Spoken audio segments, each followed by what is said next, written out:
Hello viewers, আমি doctor Usaid Chowdhury. তো আজকে আরেকটি সাকসেসফুল কেস দেখাবো। সাকসেসফুল অ্যালার্জিক রাইনাইটিসের কেস, সুস্থ হয়ে যাওয়ার কেস।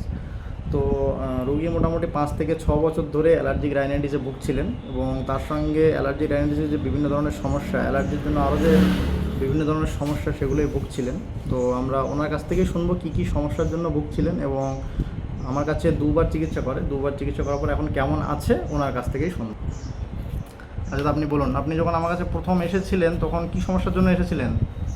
তখন অ্যালার্জির সমস্যার জন্য এসেছি। অ্যালার্জির সমস্যার জন্য। অ্যালার্জিটা টেস্ট করা হয়েছিল, মোটামুটি 9.5-এর মধ্যে ছিল। হ্যাঁ, অ্যালার্জির জন্য আর কি কি সমস্যা হচ্ছিল?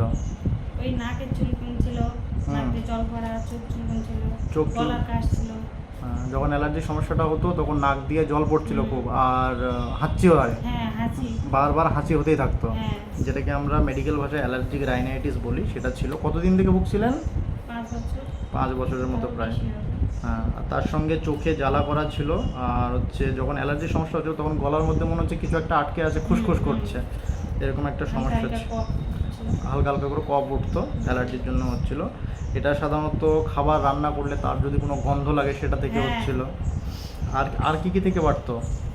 এই যেমন কেরব্যাগ পুড়লে ওর ধোঁয়া লাগে, কোনো স্বাদ প্লাস্টিক লাগে। পুড়লে হ্যাঁ, পুড়লে সেটা যে বাজে গন্ধ, ওই গন্ধটা লাগলেই হ্যাঁ। আপনার সমস্যা শুরু হয়ে যেত। যে কোনো গন্ধ, যে কোনো গন্ধ শুনলেই। তেল বা পারফিউম এগুলো। আচ্ছা আচ্ছা আচ্ছা, এগুলো দেখলেই আপনার সমস্যা শুরু হয়ে যাচ্ছিল। আচ্ছা, এখন আপনি তো মাত্র দুবার ওষুধ খেয়েছেন, দুবার আপনাকে ওষুধ দেওয়া হয়েছে, দুবার ওষুধ খেয়ে এখন কেমন আছেন বলেন? আলহামদুলিল্লাহ ভালো আছে, অনেক কমে গেছে একদম। আচ্ছা, অ্যালার্জির যে সমস্যাটা ছিল, হাঁচি কাশি ছিল, হাঁচি কাশি কি এখন আর হচ্ছে? না, এখন হয় না। একদমই হচ্ছে না।